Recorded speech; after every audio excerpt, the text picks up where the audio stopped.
Hayırlı gün dostlar. Amansızlar mı? Assalamu alaikum barşаңызға. Бүгінгі пісірілетін тамағымыз палау. Өзбекский плов. Яғни екі сәбіз, 3 болгар бұрышы, 1 пияз. Мынаны бір жақтарда қышмыш дейді, бір жақтарда мейіз дейді. Сондайдан 100 грамм қосамыз. Мынау екі аяқ, 1 келі 200 грамм ақарашқымыз. Мына бір бас шүсініп целый осылай жуып салатын боламыз. Ары қарай турап, қалай қуырылып, қалай жасалатынын көрсететін боламыз палауымызды.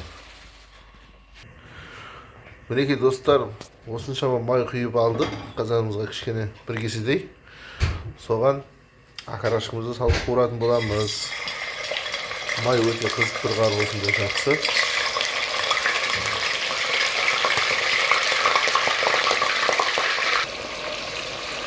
Dostlar, arkadaşımız kolunu sarılıp vuruladı.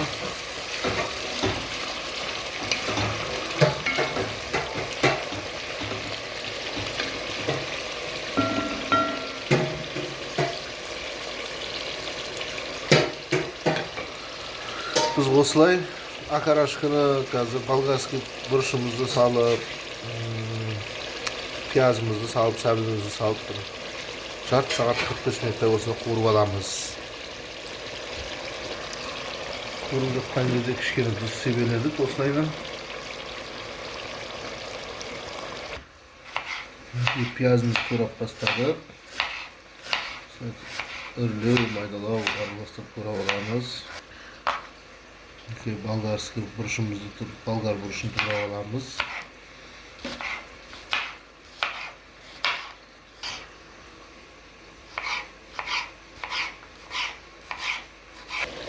Мінекей сәл қуырылғаннан кейін пиязымызды салып, үштік пиязымызды турап салып, тағы бір 10 минуттай қуыратын боламыз.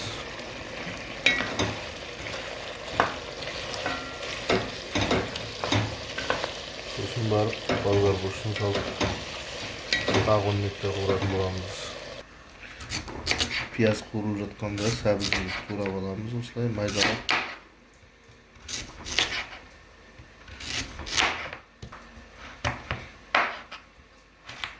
Майдалап турап алатын боламыз, полный сәбізімізді. Мінекей болгар бұрышымен сәбізімізді салып, ары қарай 20 минуттай қуырып аламыз. Осы күрішін салатын боламыз.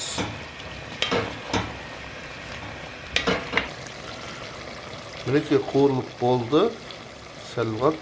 Енді біз бағана қышмышымызды кішкентай осылай себелеп салатын боламыз. Қалған тағы да күріш саламыз. Соның арасына, тағы да күріштің арасына себелеп салатын боламыз. Мінекей 3 кесек күрішімізді шай кесемен жуып алып, салып жатырмыз. 3 мәрте жуып алдық. Жартысын салған кезде тегістеп жайып аламыз да. Мейізімізден, қышмышымыздан тағы да бір уыс салатын боламыз.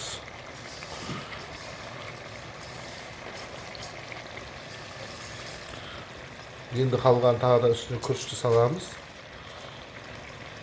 Сосын қалған қышмышты бір уысты саламыз да жауып бұқтырып пісіретін боламыз. Айтқандай үстіне шамамен есептеп бір кесе, 1,5 кеседей су құятын боламыз. Мінекей осылай болды. Қазір тұзды суға араластырып, бүтін себелеп су құямыз қазір. Қайнаған суға ас қасықпен 1 қасық тұзды ертіп аламыз осылай. Күрішімізді үстіне құятын боламыз. Ыстық су болсын. Мінекей тұзды суымыз еттен құйылып, үстіне болды. Енді осылай самалы күріші сорған кезде бағана бір бас чесногымызды ортасына, күріштің ортасына тығып салатын боламыз. Мінекей астын басып шамалы пісірдік. Endi o'rtasidan chesnakni qaynatadigan bo'lamiz. Üstünü jaup, jiklerini ko'tarib, domalaqtab pishiradigan bo'lamiz.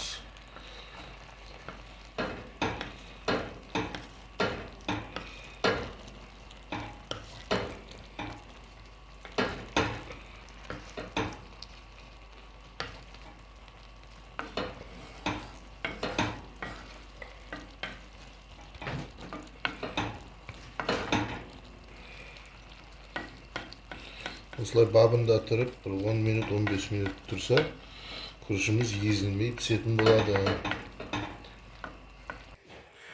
Мінекей әдемі болып пісті тамағымыз, палауымыз.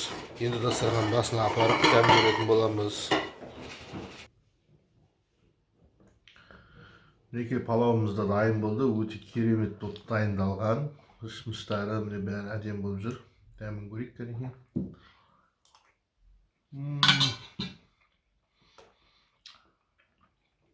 Өте керемет, тілі үйіріп тұр. Үй жағдайында өздеріңізде осылай дайындасаңыздар болады. Достар, біздің арнамызға тіркеліп, комментарий жазып, қоңырау санын басып кетіңіздер. Келесі видеода кездескенше сау саламатта болыңыздар.